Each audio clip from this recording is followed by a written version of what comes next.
Tom Brady picking apart Micah Parsons in this game is going to be a thing of beauty. Okay. Yeah. It happens a lot with young linebackers.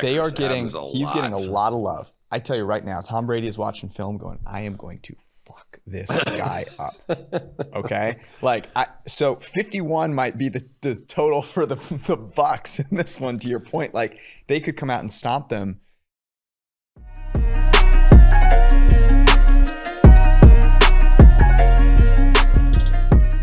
All right, here we go with the Cris Collinsworth podcast, and Eric Eager over there and our new expensive shirts. That you like it? Is that good? It feels great. I like it. Great, yeah. I like it. George Chahrouri, who would not be caught dead in any logo material, but he's over there. And so today, like I don't bet. Right? Because I'm afraid. It's the only reason I don't, but I'm afraid I'll get in trouble. It's like insider information, and it's a good rule. It really is. It's a good rule. I shouldn't, and I never do. But I am going to bet you two guys, because I haven't talked to any coach. I haven't talked to anybody this week, and I'm putting $20 on the line that I can outpick you two guys. You're our two gambling experts, and $20. I don't think I can get in trouble for $20. And we're going to go through the games. And we're just gonna fire away. I'm gonna take my notes, because not that I don't trust you guys, but I don't trust you guys, because I know what happens. You guys go back over there, and then I can't remember what I picked the next week. Right. But this time I brought a pen. I brought a pink pen, and I'm gonna write it down. And you got to say who you're picking against the spread. Deal? It's fine, as long as you know. I don't see you putting $20 up, if but we that's lose, all right. I've got only do. You're the Venmo. You're like my kids. It's like, Dad, can I borrow $1? You don't even have $1 in your wallet. Like, no, I don't carry money at all. The last time I carried cash actually was I was going to Mexico, and I had no cash in my wallet. I was like, oh shit, I probably need some cash. So I only have pesos. That's the only kind of cash I have. I'm not taking pesos. I am not, because I'm kicking your ass, and I am not taking pesos. If you beat us, it's insider information. If we win, we've beat the guru. I'll just dock your pay. I can always dock your pay $20. All right, here we go. So we're just going to go down the list, and we're going to talk about all these matchups, and we're going to have some fun. All right, and I've got a call with my first coach or GM of the just in time the year. Yeah, at noon. So we got to hurry. We got to get through this stuff. All right. So, and I don't know what any of the spreads are. Dallas at Tampa. 7.5 right now. Tampa Bay. 7.5. Total of 51.5. I'll start this one off real quick. This was 6.5 at one point, and I loved Tampa at 6.5. At 7.5, you obviously are not getting as much value, because, as you know, favorites winning by 7 happens all the time. So that's kind of a losing situation. I will still, if I have to against the spread, I'll take the Bucs. My favorite play here is to tease the Bucs through 7 and through 3 down to 1.5 with a few teams that we'll talk about in a little bit. So this is your aid here. The problem is, as I look at Tampa Bay, it's like, what don't you like about this team? There are going to be more good receivers in this game than anybody's ever seen in a while. I mean, it's going to be a phenomenal game.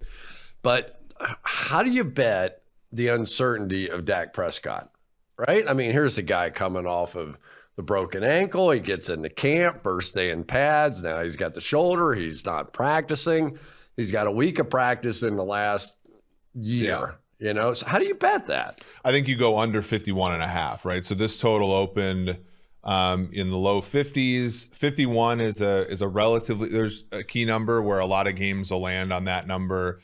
So if you can get a half point above it, you can go under, because I think you're right, Chris. I mean, you look at Tampa, the best thing that Tampa Bay did besides sign Tom Brady last year was spend 7 or so draft picks on the secondary in day 2, from, the first Todd Bowles year to the next Todd Bowles year.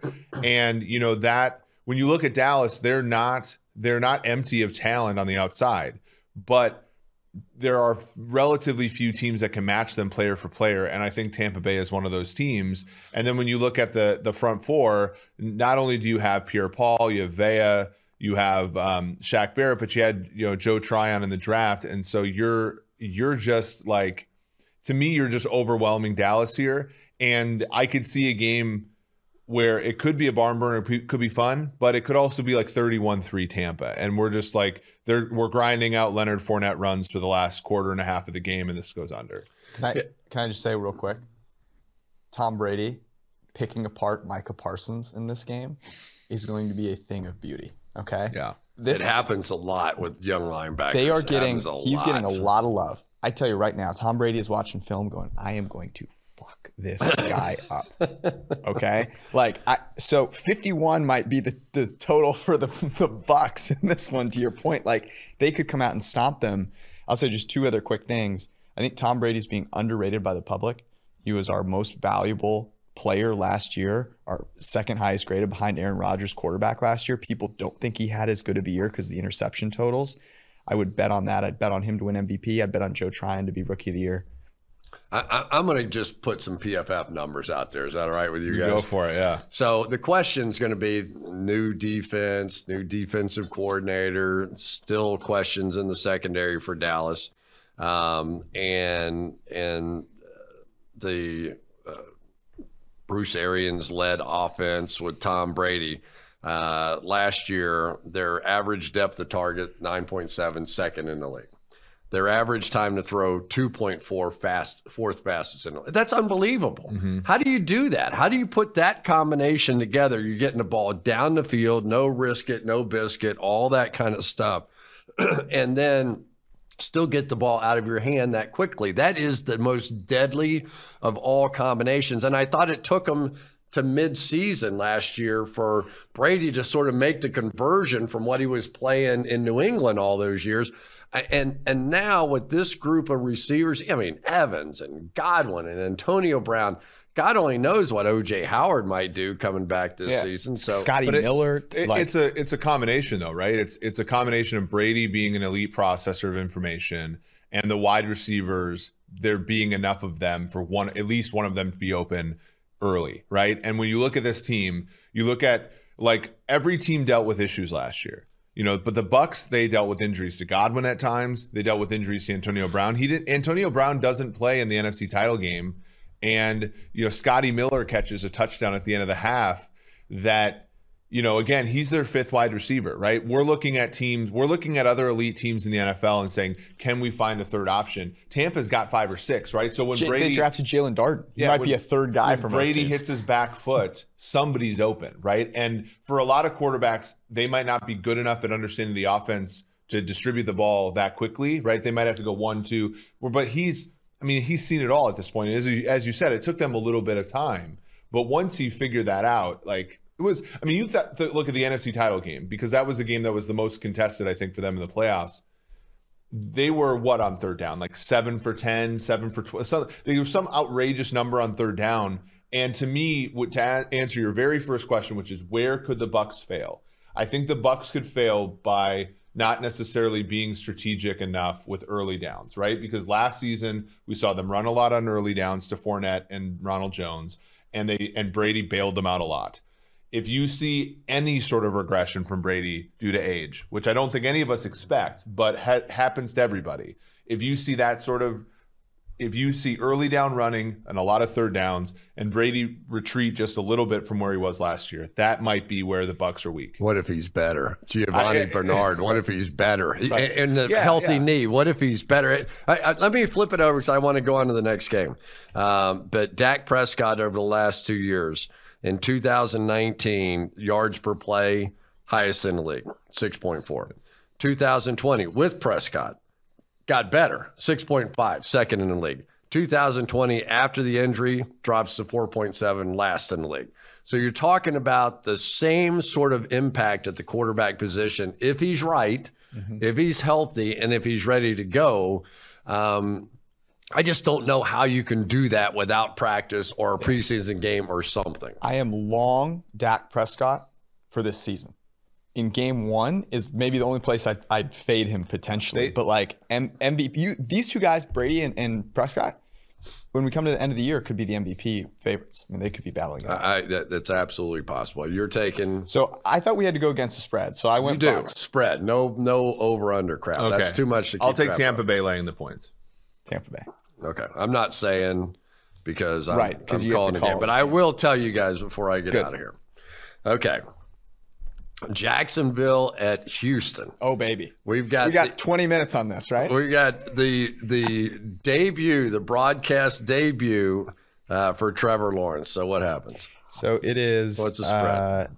Houston at home is a 3-point underdog. Total 44.5. Eric, why don't you start us off? This one's great. You like Jacksonville. I heard you I say like you think they could win the division. And I think it's this game, it paints the exact picture, right? Jacksonville's not a very good team, but they play in a division for which they are 3-point favorites on opening day on the road, which means 2 of their games are against a team that many people believe might not even win a game. I think, despite that, I do actually think Houston will cover here. I think getting the 3 with Houston at home week 1 is the right play. So, I mean, it's not like there's not players there. I assume Tyrod Taylor's starting. Yeah. Is that right?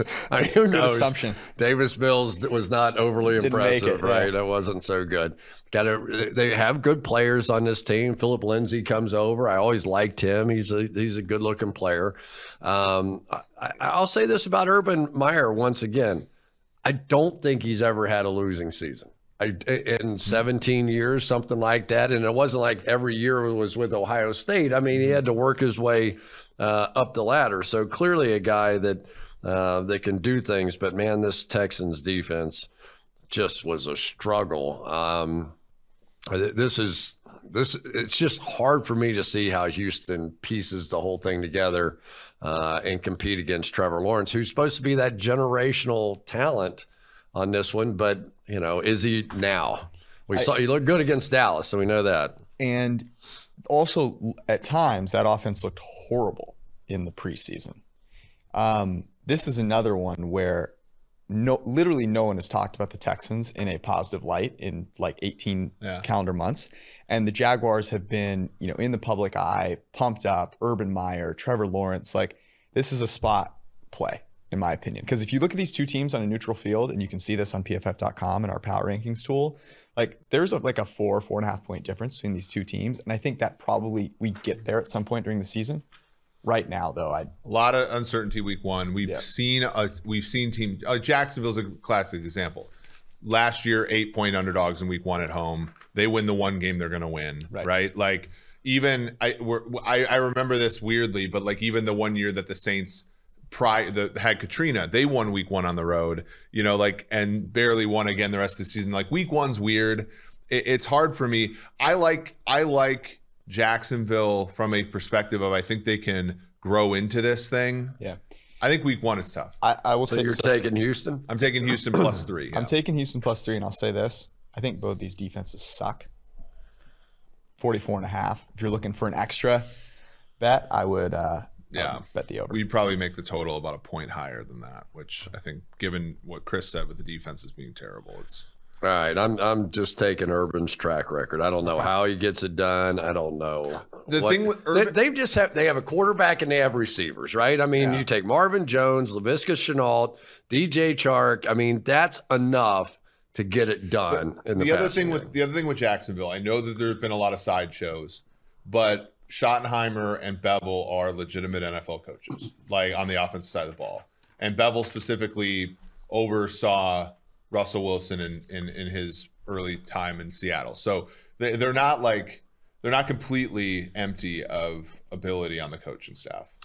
All right, we're moving on here. So that's my first breakout game right there. So I'm cheering for Jacksonville. Yep. I got that, and I probably would have been anyway.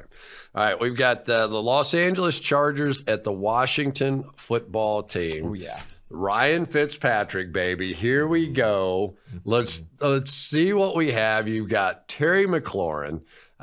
You've got speed on the outside. Is Curtis Samuel playing yet? Is he going to make it? He is questionable. My favorite guy out of the draft, Diami Brown, who adds all kinds of speed to this thing. But more importantly to me, good receivers in Gibson, McKissick coming out of the backfield, Logan Thomas, good players over there. but it's just a matter of what is Ryan Fitzpatrick going to be. I mean, it's all or nothing. He's going to, he's going to throw it down the field. He's going to take some chances. There are going to be games that he throws 5 touchdown passes. There are going to be games that he throws 5 interceptions. Yep. So which one do we get in this one? That's the question. The disrespect that Eric has shown the Harvard graduate that is Ryan Fitzpatrick. The genius. I will not accept. And I know it's coming. I know it's coming here. This is disrespectful. The Washington football team is at least as good as this Los Angeles Chargers team. And the fact that they are a 1-point underdog, which means not that much from a betting perspective, you haven't crossed a field goal either way. You're basically picking the winner. Basically picking the winner here. I think it's just the Washington football team should be the favorite in this game. And, I'm excited to see what Brandon Staley does. But again, there's going to be some adjustment to that. And this isn't even a pick about the Washington football defense, because I think that will regress a little bit this year. This is a complete football team. I'm taking the football team. We have Washington is 0.8 of a point worse than average on a neutral field. The Chargers are 0.9 of a point worse than average on a neutral field. To your point, George, they are very similar from a power rating perspective. And hence, playing at home would seem to give rise to this idea that the football team should be favored. I will say, though, Washington's home stadium is one of the worst home field advantages in all of football. That does play into consideration. The Chargers, however, are playing at 10 a.m. their time. Yes. For those reasons, I'm short on Washington long term, but in this game, I'm picking the football team. Let me ask you this, Chris. We're talking about home field advantage, and Washington has a terrible one. Could we see that revert this year? Because no one was able to go to a game last year. And so people were like, oh my God, I didn't realize I missed this. And now, football team fans are going to come flooding in that would have never before. They're division champs. They should have those fans coming back in there. To me, this is a great matchup up front. Because I think Washington's front four is as good as there is. I mean, you go right down the line. It better Chase be. Young, better be. Jonathan Allen, Dron Payne, Montez Sweat. Those guys, Jamin Davis out of Kentucky, whatever his name is, probably gets a start in there. But they go against the Chargers up front, completely remade offensive line. How many years have we all said the same thing when we're talking about the Chargers? This is a really good team, but their offensive line sucks, right? They're terrible. And yet now, first-round draft pick Rashawn Slater, coming over from the Steelers, Filer, Corey Lindsey, the best center in football from Green Bay, Oday Obushi. I forgot where he came from. Where is he from? Obushi is from... We'll figure it out. Yeah. Wait a minute. I probably have it written down.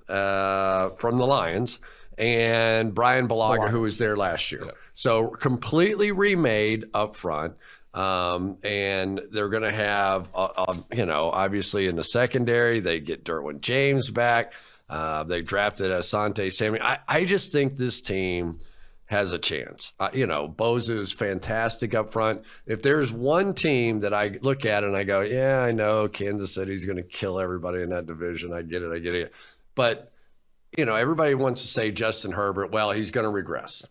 And he's going to regress because he really made hay off of under pressure, right? And that's fluctuates too much year to year. But what if he just naturally grows because he's not under pressure so much because he got this offensive line improvement? Yeah, I think there are questions for the Chargers. I think one of them is how Lombardi does an offensive coordinator. We haven't seen him call plays since 2015. So that's a big question mark. I think the other question mark for the Chargers is who's going to be the number 2 wide receiver, right? Because, not only do they lose Hunter Henry, but Keenan Allen gets a little bit older. His game has changed a little bit over the course of time.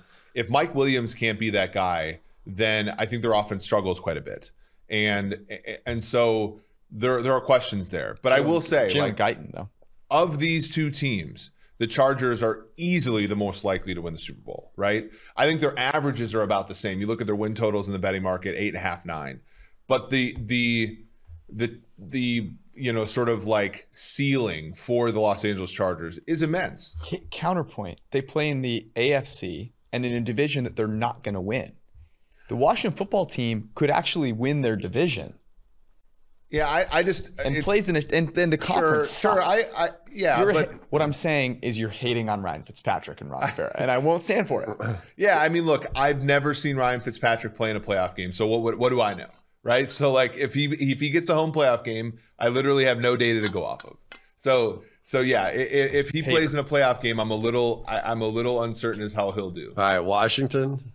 I'm taking Washington. By the way, you look really good, man. You got your hair cut. You got your glasses off. You're wearing the I don't know what you got. Well, now he's blushing. He's a handsome guy. I never knew he was I just thought he was smart. I didn't know he was a handsome guy. So I'm going to take LA. I think this team has a chance. I swear I think they have a chance. So what do I know? Brandon Staley, go get him, baby. Seattle at Indy. Baby. The great unknown, right?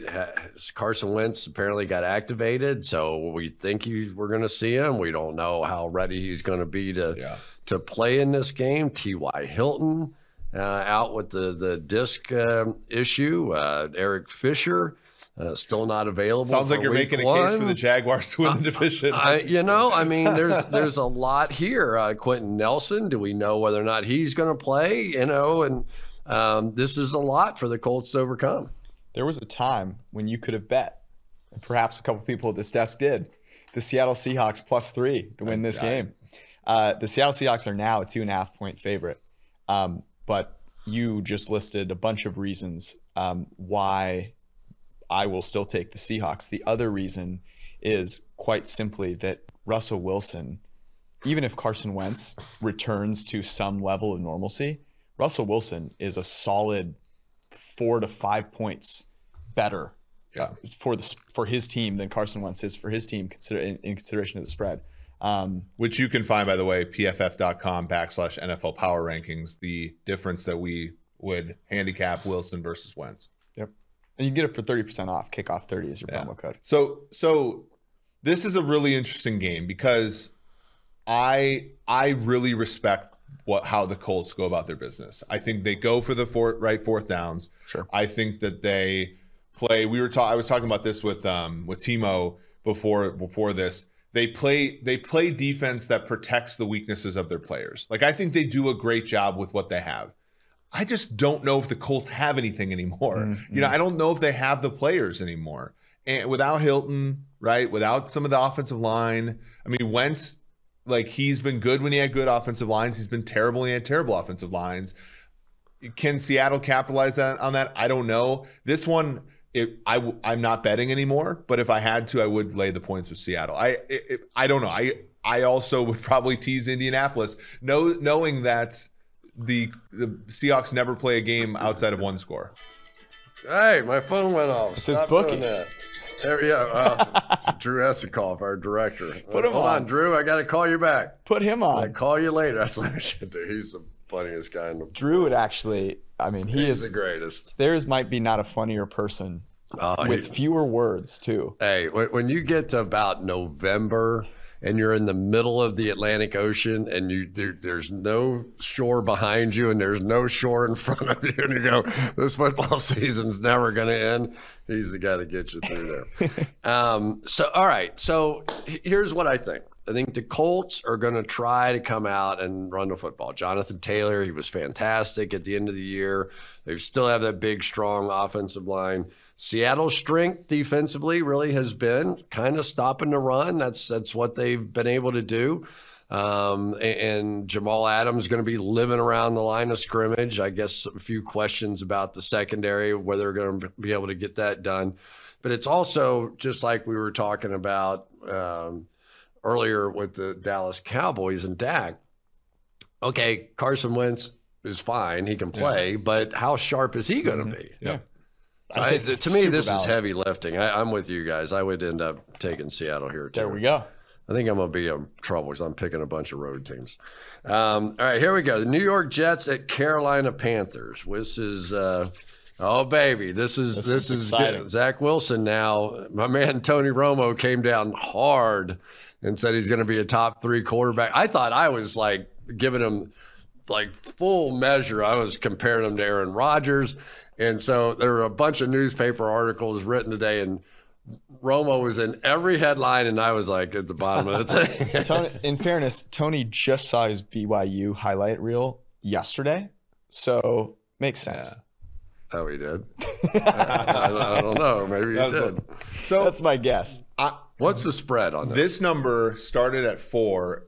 It is and now it's 5. now 5. So Carolina's -5. favored? people like, and not only that, but people are buying into Carolina. Now, George and I on the forecast, we told our loyal listeners to bet over 43. It's now 44.5, so that's quite nice. This is going to be a game that has some scoring. I think both of these teams elevate the play of their quarterback with their play caller, right? I think Joe Brady demonstrated that last year. They were a very efficient offense. They covered a lot of spreads despite having Teddy Bridgewater and Phillip Walker quarterback. I think New York's going to do the same thing, but I think the Jets quarterback is just better than the Panthers quarterback. You know what we love? Better quarterback, Getting points. better coach, getting points. That's what this is. The New York Jets, like the idea that Sam Darnold was good enough to not play preseason week 1, it cracks me up. I would be more scared of betting the Jets here if PJ Walker were playing at quarterback for the Panthers. The Jets did some really nice things on offense. Zach Wilson had the quickest time to throw of any of the rookie quarterbacks, not make a single turnover-worthy play, and also they ran play action, the highest rate of any of the rookie quarterbacks in the preseason, over 31%. You're getting 5 points, and this is something we talk about a lot, Chris. The total on this game is kind of low, 44.5. 5 points is worth more when it's a low-scoring game than if it were to be a really high-scoring The chances that the game lands 3 or 4 are higher because this game. The interesting thing, the other thing I like about the Jets, and we talked about, the Darnold situation, how the Jets did not support him. I remember back when the Jets got to Brickashaw Ferguson and Nick Mangold in the same-ish draft. Like, I feel like Mekhi Becton, Elijah Vera Tucker, I know they paid a steep price for Tucker, but I like what the Jets are doing around Wilson too. It looks like they're giving him a fighting chance. And for that reason, I think that they're going to come out and surprise a little bit. Robert Saleh last season, I thought, did a better job coaching the Niners defense than he did the year they made the Super Bowl. How can you not bet on the Lebanese coach that runs stairs in the pouring rain? I don't know how you get away from that. A couple of interesting matchups in this game. One, Brian Burns, who's an outside defensive end that not that many people would think of as that elite class. I think we had him 5th, something like that. Mekhi Becton on the other side of the ball. That's, to me, an interesting matchup. Is Elijah Vera Tucker, is he, I don't know if he's ready to play or not ready to play. Corey Davis has played really well this preseason. He's been exciting and fun to watch. But you do get the Shanahan system here, right? You get Mike LaFleur, who even Matt LaFleur could not lure away from Shanahan. He goes, now you can have one LaFleur, but not both of them. But he does escape and go off to the New York Jets. So we're going to get that same sort of outside zone bootleg, that whole kind of system. 5 points seems like a lot to me, but especially, again, we talk about the home field advantage for the Washington football team. It's not that much for the Carolina Panthers either, historically. So this is another one where, do you really believe that the Panthers are 5 points better than any other team in the NFL? Like, No. So, like, based on what? And again, I like Brian Burns. Brian Burns is we talk about betting, a great person to bet on for Defensive Player of the Year, for sack leader, all that kind of stuff. Hassan Reddick's a good addition for them.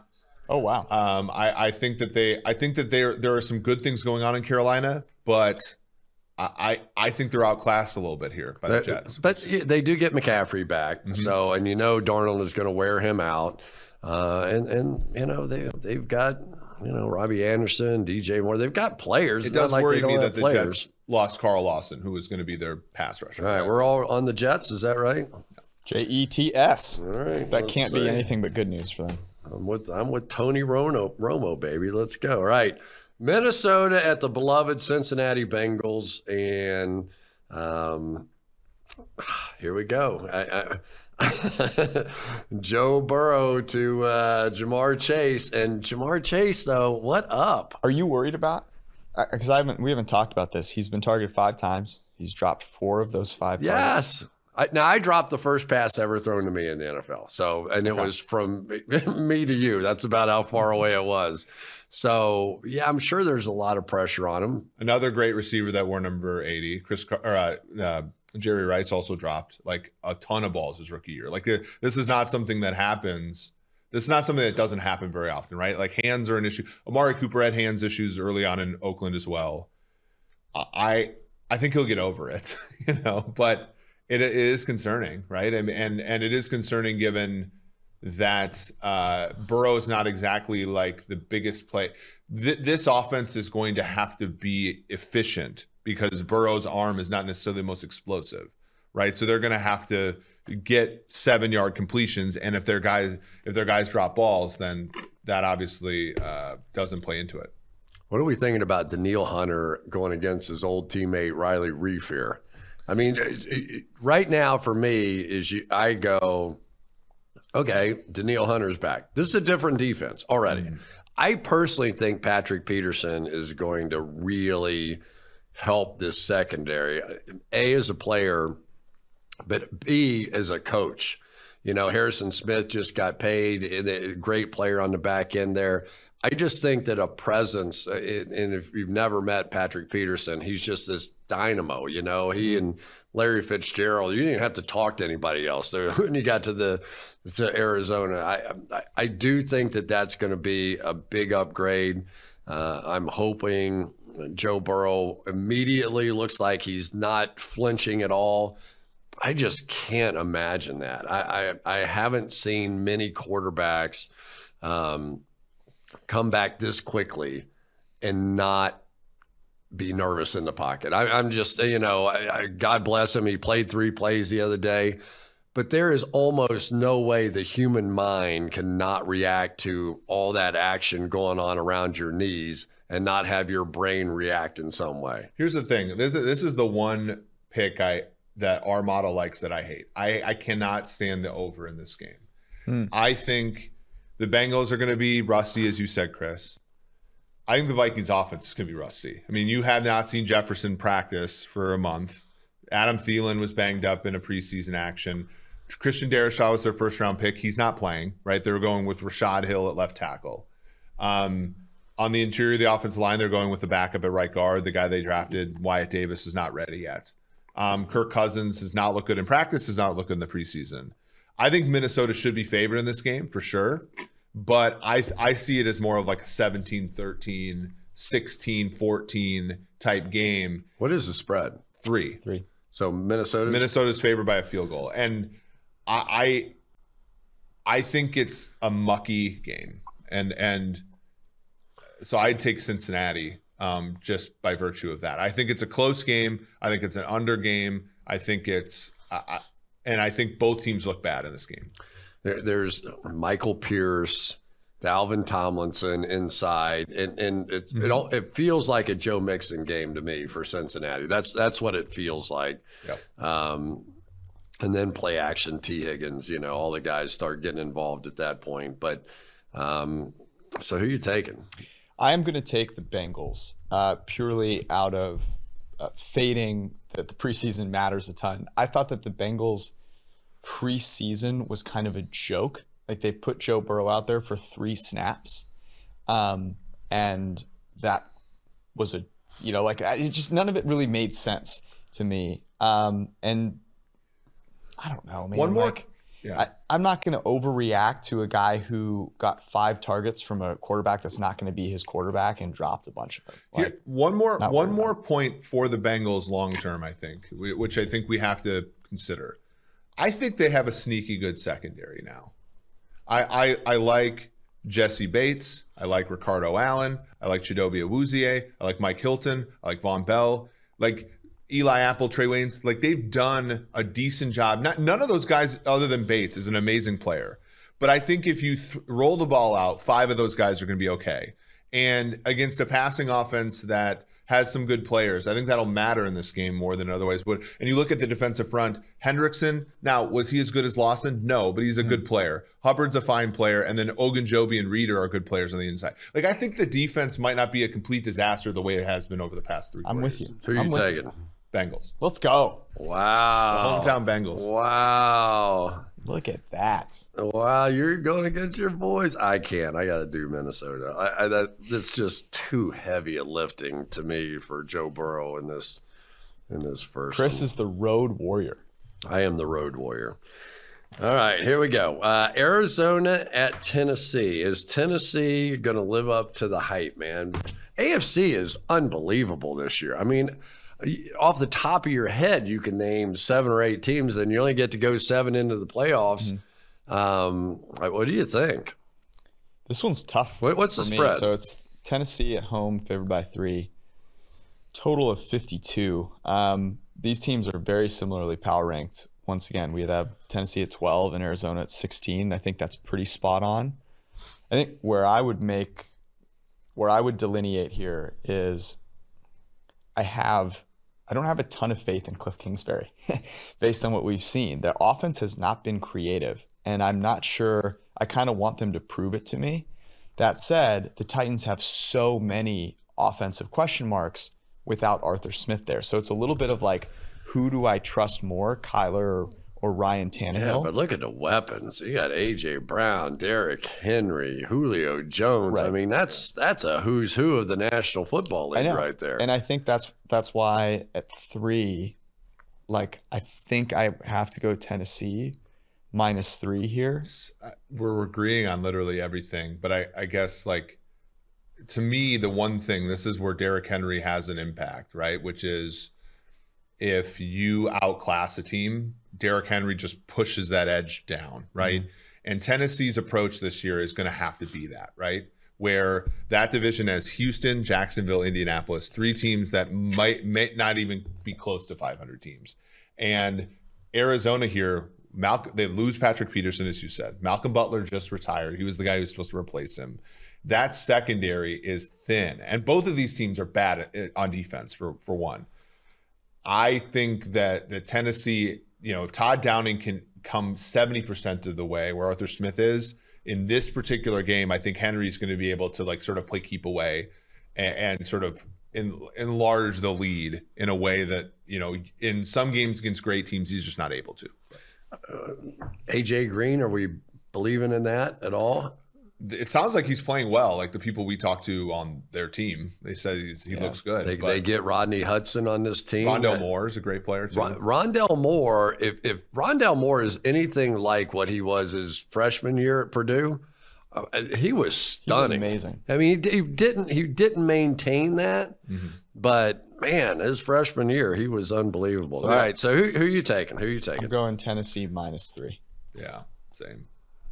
I'm going to disagree with George one of these times. We're in all on Tennessee on that one. Okay. How in the hell are they going to come up with cornerbacks in Arizona to cover those guys? That's another good point, right? It's another reason why we talk about drafting corners, because this time of year there are teams who are like, oh crap, I have no one to cover anybody. And if you have, an embarrassment of riches there, you can sort of play off that. All right, San Francisco at the Detroit Lions. George, try to contain yourself here. This is. I will try. I think this one, though. I mean, I love the Niners. Obviously, I'm a Niners fan, but 7.5 is what the spread is, and I don't have any faith in Detroit, to be perfectly honest with you. And this is a situation where I think you could see what Eric was just talking about, where, like, the Niners are just so much better with their offensive line and their offensive weapons, and Kyle Shanahan is so much better than any other coach on the Detroit sideline, where it's just a wild rumpus, to borrow a phrase from Where the Wild Things Are. I prefer to bet the over if I'm going to bet anything in this game. Total is at 45.5. I'm not taking the Detroit Lions. I actually am. I'm going to take Detroit. I'm going to take Detroit, getting more than a touchdown. Here's why. These are the kind of games that a Dan Campbell-led team lose by 7. Like, is that a compliment or what is that? That is a compliment. And that is a compliment. Because we talk about the Urban Meyer thing. We're all like kind of cackling at Urban Meyer. And I said, hey, let's take a step back. They have legitimate coaches on that team. I think Dan Campbell has a legitimate staff. I think Anthony Lynn, while overmatched as a head coach, is a very is a decent offensive mind. When he was in Buffalo, they played that keep away style with Tyrod Taylor and a bunch of running backs for an 8-win season, basically, right? I think, again, if Jimmy Garoppolo being that quarterback, this game has a high probability of being mucky, right? Where he just, last season against Arizona in week 1, where he just looks lost. And you get an increase in play from Jeff Okudah because he's not asked to be Stephon Gilmore from day one. You get a little bit. This is amazing. You get a little bit of Jared Goff, who's not. Jared Goff is not. This is incredible. Jared Goff is not. We are watching Josh an artist Rosen paint a turd gold right here. That's what we're watching. No, what I'm saying is at home, a coach's first game as a coach. Oh man. I mean, Adam Gase won game 1 as a coach for the Jets. Like these things happen, and I think the haircut's impacting. That's what it is. It's contacts. Yep, but can't see clearly. He needs LASIK, like Jameis. The astigmatism, I don't know. So Penei Sewell is what up with that? I mean, he's struggling. Right? But it shows why the discussion about whether you should take an offensive lineman or a wide receiver with your first pick is a little bit misses the mark, because oftentimes neither guy is ready day one, right? And in the case of Chase versus Sewell, neither guy is really the superstar right away. I think moving him to a different position is not the greatest, but that also means that you have Taylor Decker on the left side, who's actually a very good lineman. So, this defensive front for the Niners is not what it was when they made the Super Bowl, right? Like, Buckner is gone. They're replacing him with Kinlaw, who's not quite as good. You still have Nick Bosa coming back from an injury. The secondary, George, who's in that secondary? You talk about this, Jason Verrett. Jason Verrett has less cartilage in his knee than I do. He'll make it through this game, though. Here's the thing that I will come back to. It's going to be first play of the game, right? Everyone's jacked up because Dan Campbell just gave smelling salts to everybody, and they're pumped, right? The kneecap. He's got some incredible pregame speech. In the first play of the game, Kyle Shanahan Trent Williams is going to put Jeff Okudah in a casket outside of the stadium. Raheem Mostert is going to scamper for 80 yards, and that's going to be the end of the juice that Dan Campbell gives that team. See, I actually believe, Dan Campbell reminds me of Mike Tice. And Mike Tice hurtful. Mike Tice did a great job. That is hurtful. Mike Tice did a great job of getting a lot out of his team, but not enough to win close games. This team doesn't have to be close, right? They don't have to win this game, is what I mean, right? They have to get into the ballpark, and I think that they can against San Fran. I'll pick San Fran to win outright. 7.5 is way too much for this team to be laying on the road. Incredible. Jimmy Garoppolo? Should we get him a Lions jersey? No, 7. I don't know. 7.5 on the road. He's right. That's a. Are you both riding with the Lions? That's a big ask. Tell me you're both riding. No, Restore the roar. I can't do that. Restore the roar. I can't see. Eventually, the 49ers are going to have a lead, and eventually the Lions are going to have to block that front four. I don't know. I don't know how that happens. If Nick Bosa's back to anywhere close to what he was during that Super Bowl run, so all right. That's it. I'm going to take, that's a lot of points, but I'm going to do that. So Chris and George are on San Fran. You're on Detroit, and we wish you well. Pittsburgh Steelers at the Buffalo Bills. How do you start without talking about the Steelers' new offensive line? I hear that they've been doing all right, though. I mean, it hasn't been like a train wreck, right? They've graded well, in the preseason. And I mean, it's 6.5. Okay, so the Bills are favored by 6.5 at home. We saw this was a great Sunday night game last year, I might add, when the Bills put the smackdown on the Steelers. It's going to be very interesting to me to watch the Steelers in this game offensively, because last year at the end of the year it was not pretty, and they didn't throw the ball downfield, they didn't block well, and they dropped a ton of passes, and they ran play action. This is maybe my favorite stat of anything out there. There's one team, I think, in the NFL that ran play action less than 20% of the time last year. It was the Steelers, and they ran it like 9.8%. Something absurd. Won't be this year with Matt Canada. This will be a different. It'll be interesting to watch there, but I will take the known quantity of the Buffalo Bills, our third can't ranked believe it. team. Last year at this time, calling Josh Allen a known quantity Right. would have seemed laughable, but it's. But I believe in Sean McDermott. I believe that they added Emmanuel Sanders. Obviously, Stephon Diggs is fantastic. Tre'Davious White is awesome. And I will ride with the Buffalo Bills. I'm going to tell you, Pittsburgh got pressure on them last year, though. I mean, it to me, it's always the biggest mistake. Like, people only bet offense. Like, nobody in the world knows anything about defense. This Pittsburgh defense, especially up front, is about as good as it can get, right? I mean, it just is. There's a chance I could see Melvin Ingram and Alex Highsmith opposite TJ Watt doing okay. I mean, I could legitimately see that being a threat. That pair is an upgrade over Bud Dupree. I think so too. Yeah, I think so too. No, Highsmith was awesome. And the thing is teams that can reliably play man coverage are good defenses, more reliably than most. I think the problem is Buffalo can beat coverage, right? Like that in that game that you called late in the season, the Steelers flummoxed Buffalo in the first half. Like it was close. And in the second half, Buffalo says, okay, we're going 1, 2, 3, throw to Diggs. 1, 2, 3, throw to Diggs. 1, 2, 3.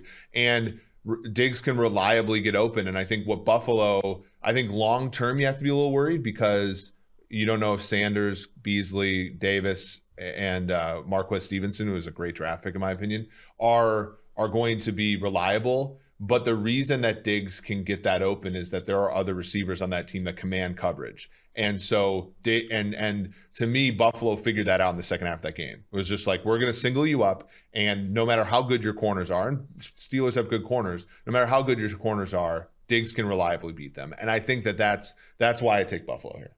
Yeah.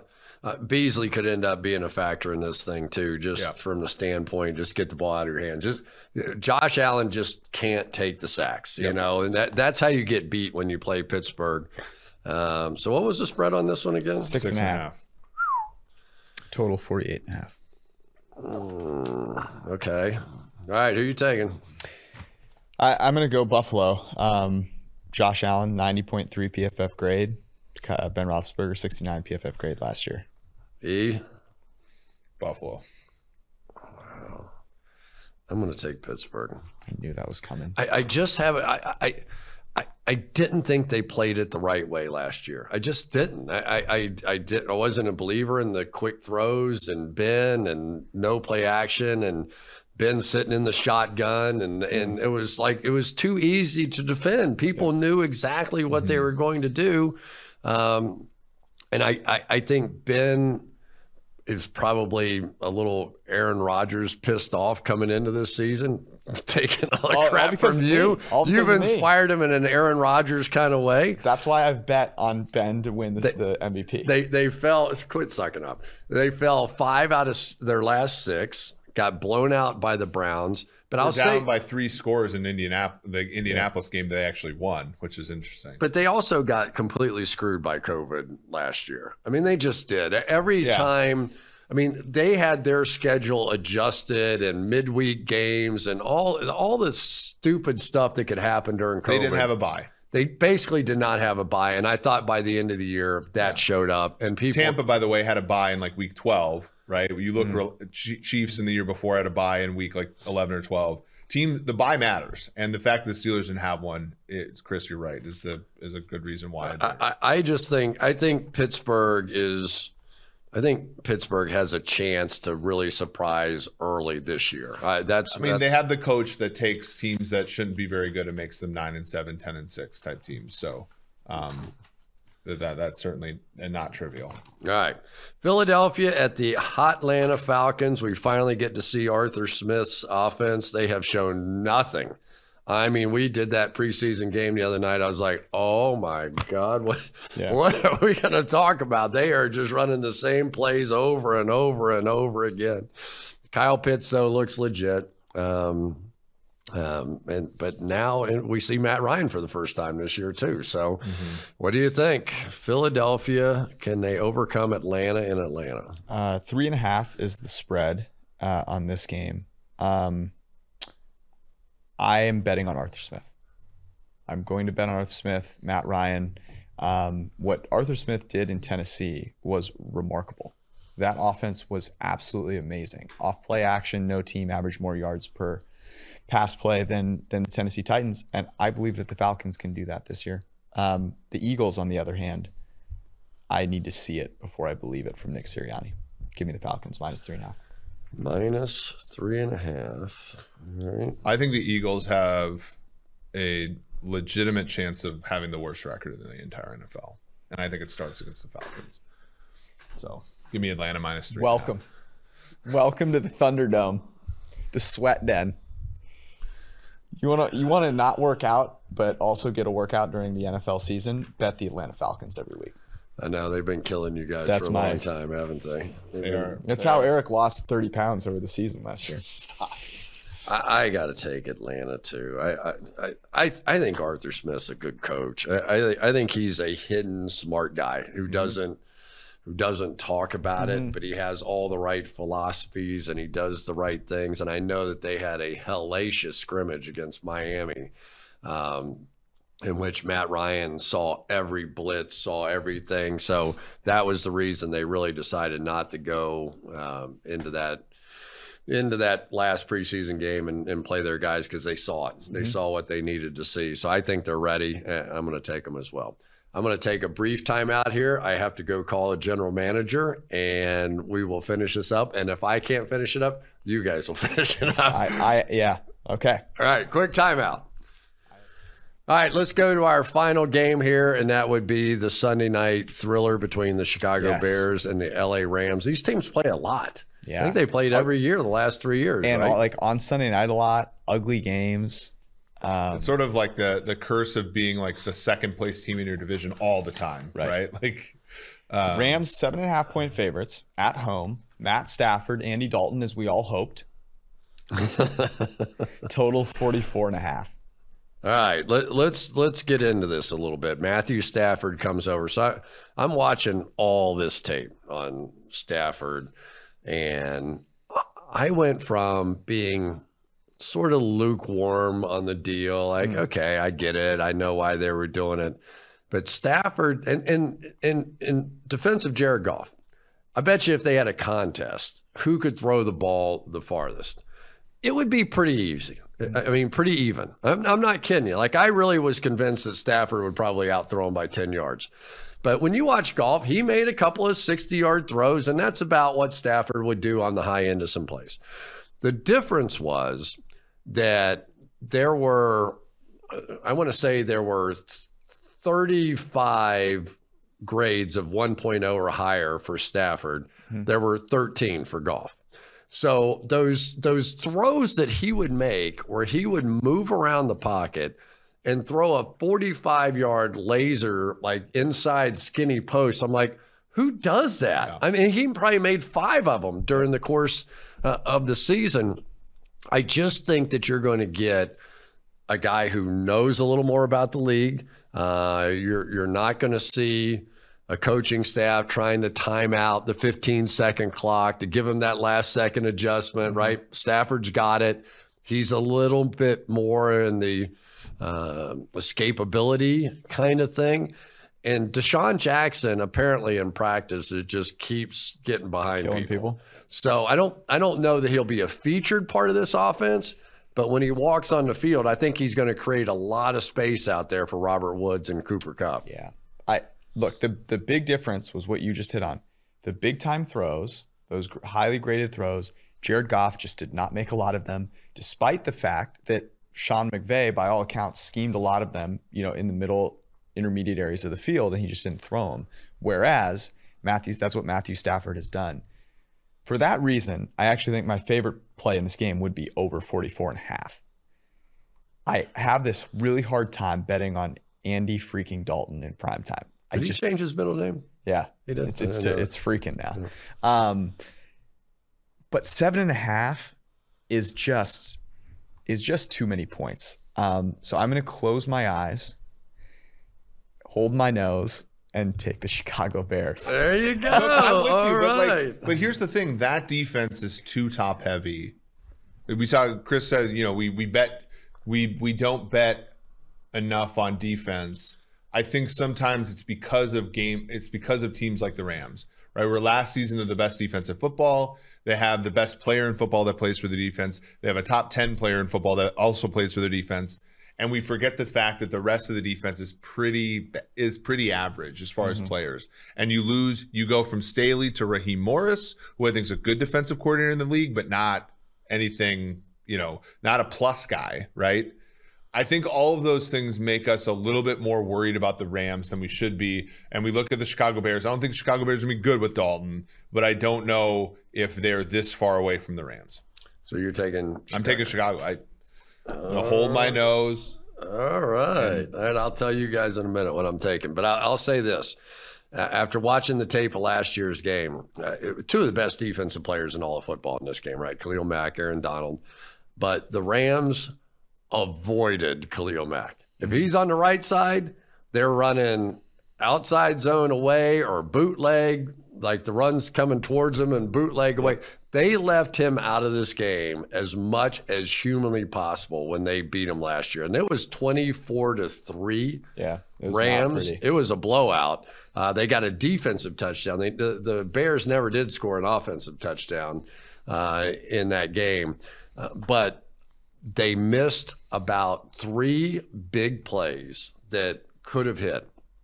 John Johnson, the Rams safety, made 3 of the best plays from safety position in one game that I saw all year. Great. He's not there anymore. So will it be any different? If I were the Bears and I looked at that film and John Johnson wasn't in there, I go, all those plays, and there were probably another 2 plays that they should have hit that Nick Foles just overthrew or whatever.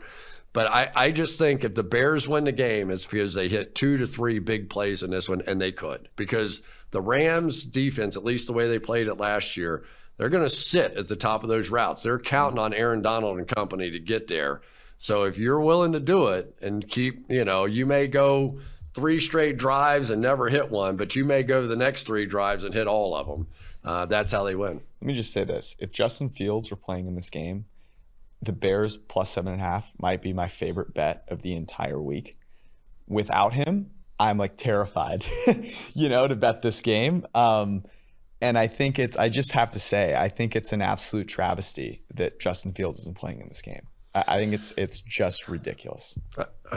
I'm going to step back from that just a little bit because I saw him get hit in the side of the head where it was clearly his read.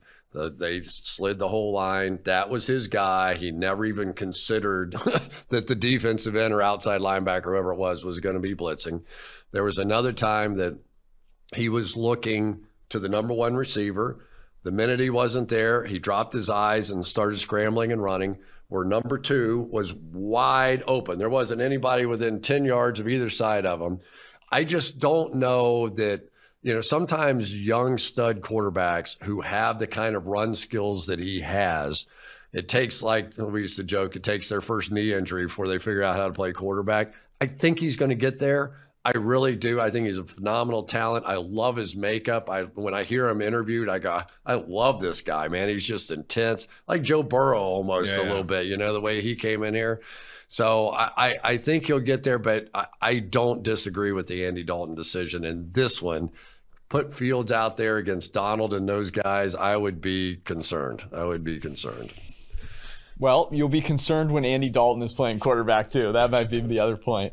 I can't believe only for the ratings. Yeah, That's right. the only thing I'm concerned about with that one. All right, guys, that was fun. We didn't get to all the games, but we got to a lot of them, and we'll do it again very soon. But I've got them all written down. And you can find them on PFF.com. PFF, they're going to put them on PFF.com. You can see every game, every prediction that that we have on PFF.com and get it for 30% off. And if you're not prepared, you'll get left. What's the promo code? Kickoff 30. Oh yeah, I heard that. The only time we like kicks. So I've heard rumor that Chris is wearing a Kickoff 30 lapel on Sunday Night Football. Is this true? Can you corroborate? Yeah, the guy who makes my suits for me, I'll give you a little plug. His signature thing is he puts one like off-colored stitch in his pocket up there. And so I'm getting ready for the Super Bowl, the last one that we did, and I'm wearing one of his suits, and it's got this one little stitch, and I'm getting like people are screaming. It's like 30 seconds there. Only got 120 million people about to watch this opening on camera. 20, can't tell Cris. Damn it, he's got something on his jacket. It's like, get it off, get it off. They're like screaming at me. I'm like, no, that's his like signature thing, man. And that's amazing. It was the biggest controversy of the whole Super Bowl, except for when I stirred up everybody in Philadelphia. There you go. That's it. Thanks, guys. Appreciate it.